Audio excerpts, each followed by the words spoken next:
क्या आप भी सरकारी एग्ज़ाम्स की तैयारी कर रहे हैं? तो सरकारी एग्ज़ाम्स की तैयारी करने के दौरान कुछ मिस्टेक्स हैं जो जाने अनजाने में हम सबसे हो ही जाती है। जो बिगनर्स होते हैं उनके साथ भी बहुत ज़्यादा ये प्रॉब्लम होती हैं। तो कुछ बातें मैं आपसे आज शेयर करना चाहूँगा। सरकारी एग्ज़ाम या फिर किसी भी एग्ज़ाम की तैयारी करने के दौरान अगर आप इन बातों का ध्यान रखते हैं तो आपको बहुत अधिक बेनिफिट होने वाला है। पॉइंट्स वाइज बात करते हैं तो सबसे पहला पॉइंट, सही स्टडी मटेरियल का चुनाव नहीं करना। एक्चुअली क्या है कि कई बार क्या करते हैं कि स्टूडेंट जब किसी एग्ज़ाम की तैयारी करने के लिए लगते हैं तो ऑब्वियस सी बात है, हम हमारे सीनियर से जो पहले से तैयारी कर रहे हैं उनसे पूछते हैं कि भैया मेरे को इस बारे में बता दो, इसके लिए कौन सी बुक्स लाऊं, ये लाऊं। तो ऐसे करते करते क्या वो एक से ना पूछ के कई जनों से पूछ लेते हैं और बहुत सारी बुक्स इकट्ठी कर लेते हैं और उनके पास स्टडी मटेरियल बहुत अधिक हो जाता है।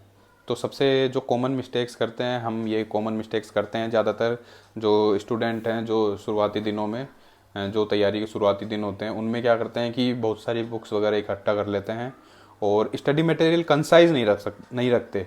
जैसे एक ही सब्जेक्ट के लिए अलग अलग किताबें हो जाती हैं तो वो पूरी नहीं पढ़ पाते हो। तो जैसे कि अगर आपने एक बुक पढ़ी और उसका मल्टीपल टाइम रिवीजन किया तो वो ज़्यादा बेनिफिशियल रहेगा आपके लिए। तो दूसरे पॉइंट की बात करें, जो कॉमन मिस्टेक होती है स्टूडेंट्स से, ज़्यादातर गलतियाँ ये होती है कि वो एक सब्जेक्ट को सोचते हैं कि पहले एक बार कंप्लीट कर लूँ, उसके बाद दूसरी सब्जेक्ट कंप्लीट कर लूँ, फिर उसके बाद तीसरी सब्जेक्ट कंप्लीट कर लूँ और फिर जब वापस से फर्स्ट सब्जेक्ट तक आते हैं तब तक वो मामला पूरा साफ़ हो जाता है। तो जैसे हम राजस्थान एसआई की बात करें तो इसमें अगर आप पहले राजस्थान की जीके पढ़ने लग गए, आपने सोचा कि मैं पहले राजस्थान की जीके ही पढ़ूंगा, फिर उसके बाद इंडिया पे आऊँगा, इंडिया की पॉलिटिकल साइंस वगैरह पढ़ूंगा, ज्योग्राफी पढ़ूंगा।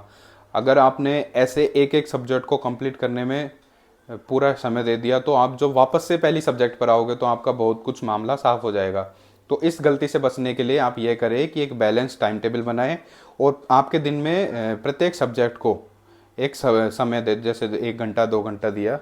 हालांकि इसमें सारी सब्जेक्ट कवर नहीं हो सकती, लेकिन एक साथ 3 या 4 सब्जेक्ट आप लेकर चलते हैं तो आपके लिए ठीक रहेगा। तीसरे पॉइंट की हम बात करें तो कई स्टूडेंट्स क्या होता है कि एग्जाम्स से 1 महीने या 2 महीने पहले करंट अफेयर उठाते हैं और 2 साल, पिछले 1 साल 2 साल की पूरी एक साथ पढ़ने की कोशिश करते हैं। तो उसमें क्या होता है कि वो करंट अफेयर्स भी अच्छे से नहीं हो पाती और जो बाकी सब्जेक्ट है जिनका अच्छे से रिवाइज करना था उसमें भी समस्या आती है। तो इसका सबसे अच्छा उदाहरण यही है, सबसे अच्छा तरीका यही है कि आप जब तैयारी करना शुरू करें उसी समय से आप डेली का 1 घंटा अपने करंट अफेयर्स को दीजिए। मंथली मैगजीन्स हो गई उनको फॉलो कीजिए और अपने टाइम टेबल के शुरुआत के जो समय होते हैं, जैसे सुबह का समय हो गया, उसमें आप करंट अफेयर्स पढ़ सकते हैं। डेली न्यूज़पेपर पढ़ सकते हैं और जो करंट अफेयर्स की डेली मैगजीन्स आती है उनमें से किसी एक मैगजीन को आप फॉलो कर सकते हैं। चौथी और सबसे कॉमन मिस्टेक है लेकिन सबसे बड़ी मिस्टेक्स है कि अपन प्रैक्टिस नहीं करते, प्रैक्टिकली उस काम को नहीं करते, मॉक टेस्ट नहीं देते। मैंने कई स्टूडेंट ऐसे देखे हैं जो थ्योरी पढ़ते जाते हैं पढ़ते जाते हैं, प्रैक्टिकल करते ही नहीं है, टेस्ट देते ही नहीं है। तो सबसे बड़ी मिस्टेक है आपकी लाइफ में अगर आप इस प्रकार से पढ़ रहे हैं। क्योंकि आपको एक एग्जांपल देता हूँ कि मैंने, मान लो आपको क्रिकेट खेलना सिखाना है या फिर फुटबॉल खेलना सिखाना है। अब मैं आपको थ्योरी में कितना ही अच्छा सिखा दूँ कि आप जब अगर क्रिकेट की बात करें तो क्रीज पर जाओगे, आप ऑफ में आए तो ऑफ में ड्राइव कर देना और बाउंस आए तो पुल मार देना। लेकिन जब तक आप क्रीज में जा कर के खुद से प्रैक्टिस नहीं करोगे, नेट्स में प्रैक्टिस नहीं करोगे, तब तक आप नहीं सीखोगे। वही चीज़ हमारी पढ़ाई पर लागू होती है। जो भी आपने पढ़ा है, मैथ, रीजनिंग, इंग्लिश, जो कुछ भी जीके वगैरह, तो उसके आप जितने अधिक प्रैक्टिस सेट लगाएंगे, जितने अधिक क्वेश्चन करेंगे, उतना ही अधिक आपको बेनिफिट मिलेगा। और मॉक टेस्ट वगैरह देने से एक जो एनवायरनमेंट होता है एग्ज़ाम का, उसको हैंडल करने का भी हमें बहुत अच्छा रेस्पॉन्स मिलता है और एग्ज़ाम के टाइम में जो अनावश्यक प्रेशर रहता है उससे भी हमें निजात मिलती है। एक्चुअली क्या है कि जब हम मॉक टेस्ट देते हैं, बहुत सारे मॉक टेस्ट दे लेते हैं एग्ज़ाम से पहले 50-60, तो उससे क्या होता है कि जो एग्ज़ाम में होने वाला प्रेशर है ना, वो बहुत कम हो जाता है, हम फेमिलियर हो जाते हैं उस चीज़ से। तो अपनी एग्ज़ाम की तैयारी के दौरान कभी भी मॉक टेस्ट स्किप ना करें, बिल्कुल भी स्किप ना करें। जिस भी एग्ज़ाम की लिए आप जा रहे हैं, कम से कम 40-50-60 मॉक टेस्ट भर भर के दें। पाँचवा पॉइंट है रिवाइज़ नहीं करना। ये भी काफ़ी कॉमन मिस्टेक है, पढ़ते जाते हैं, रिवाइज़ करते नहीं है, टॉपिक टू टॉपिक क्लियर करते जा रहे हैं, टेस्ट भी नहीं दे रहे हैं, रिवाइज़ भी नहीं करते हैं और फिर वापस बाहर से देखते हैं बाद में तो देखते हैं अरे यार ये पढ़ा था नहीं पढ़ा था, तो हम बहुत ज़्यादा कन्फ्यूज़न वाली स्टेट में चले जाते हैं। तो ऐसा नहीं करना है। मंडे से लेकर के फ्राइडे तक आपने जो कुछ पढ़ा है आप उसको सैटरडे और संडे को मॉक टेस्ट प्लस रिवाइज करिए। और जब आपका एक निश्चित सिलेबस कंप्लीट हो जाए उसके बाद आप ये सब चीज़ें कर सकते हैं। रिवाइज तो आप पहले सप्ताह से ही स्टार्ट कर दीजिए रिवाइज करना, तो क्योंकि रिवाइज नहीं करोगे तो आपको वो चीज़ें याद नहीं रहेगी। तो रिवीजन बहुत ज़रूरी है। और एक जब आपका 50-60% आपका जब कोर्स हो जाए कंप्लीट उस एग्ज़ाम का, तब आप मॉक टेस्ट चालू कर सकते हैं। तो रिवीजन करना बिल्कुल स्किप नहीं करना है। छठे पॉइंट की बात करते हैं हम, नेगेटिव थिंकिंग और अत्यधिक स्ट्रेस लेना। नेगेटिव थिंकिंग में मैं कुछ और बातें ऐड करना चाहूँगा। एक्चुअली क्या होता है कि कई स्टूडेंट्स क्या होते हैं कि एग्ज़ाम के बारे में बहुत ज़्यादा ओवर थिंकिंग करते हैं कि ये क्वेश्चन ऐसा आ जाएगा तो मैं क्या करूँगा, उसमें ये प्रॉब्लम हो जाएगी तो क्या करूँगा, एग्ज़ाम से पहले मेरे साथ कुछ हो गया तो क्या करूँगा। तो कई चीज़ें ऐसी होती हैं जिन पर हमारा कंट्रोल बिल्कुल नहीं होता, फिर भी कई स्टूडेंट्स उसके बारे में बहुत अधिक सोचते रहते हैं।